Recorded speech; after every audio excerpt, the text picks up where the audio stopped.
আমাদের ভারত উপমহাদেশে বিশেষ করে 12ই রবিউল আউয়াল দিনটা এমন ভাবে পালিত হয় যেটা শরীয়তে ভিত্তিহীন। নাম হয়েছে ঈদে মিলাদুন নবী, তার মানে নবী করিম আলাইহিস সালাতু ওয়াস সালামের জন্ম দিবস। কেমন ভাবে পালন করা হয়?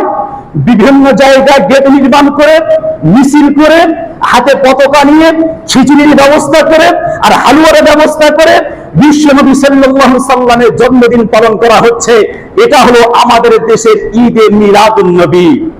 মনে রাখবেন, বিশ্ব নবী সাল্লাল্লাহু আলাইহি সাল্লাম নবুয়ত পাওয়ার পর 23 বছর পর্যন্ত বিশ্ব নবী দুনিয়া জীবিত ছিলেন। প্রত্যেক বছর তো রবিউল আউয়াল মাস এসেছে।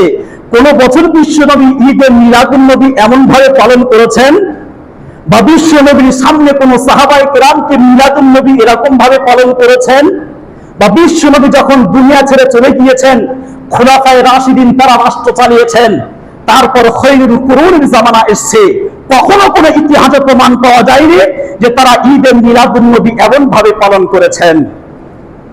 অথচ তারা ছিলেন প্রকৃত আশিকে রাসূল। আর আমাদের দেশে মিলাদুন নবী কেমন ভাবে পালন হয় আমরা তো দেখতে পাচ্ছি। বিশ্ব নবী সাল্লাল্লাহু আলাইহি সাল্লাম কখনো মিলাদুন নবী পালন করেছিলেন কিনা? সহিহ মুসলিমের হাদিস, عن أبي قتادة رضي الله تعالى عنه أنه قال سئل رسول الله صلى الله عليه وسلم عن صوم الاثنين قال رسول الله صلى الله عليه وسلم فيه ولدت وفيه أنزل علي القرآن। বিশ্ব নবীকে প্রশ্ন করা হয়েছে, হে নবী আপনি সোমবারের দিন কেন রোজা রাখেন? বিশ্ব নবী বলছেন, আমি দুইটি কারণে সোমবার রোজা রাখি।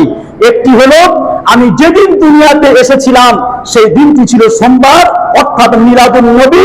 আমি সোমবার দিন রোজা রেখে মিলাদুন নবী শুকরিয়া আদায় করি।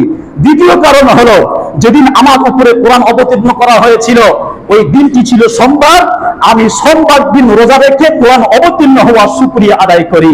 বিশ্ব নবী এমন ভাবে মিলাদুন নবী পালন করেছিলেন।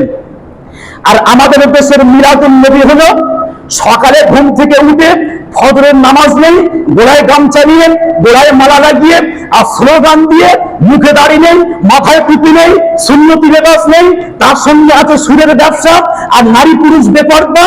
এইরকম ভাবে ঈদে মিলাদুন নবী পালন করা হয়েছে। এটা হলো আমাদের দেশের ঈদে মিলাদুন নবী। মনে রাখবেন, আল্লাহ রাসূলের আদর্শ বাদ দিয়ে কখনো নবীর সঙ্গে মহব্বত হবে না।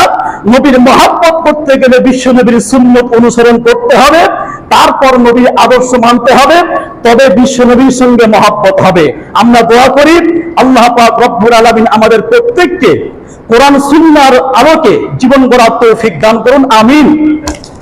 একজন মেহমান এসেছেন, বর্তমান প্রেক্ষাপট অনুযায়ী খুব সুন্দর একটি আলোচনা রাখবেন, মনোযোগ সহ শুনবেন।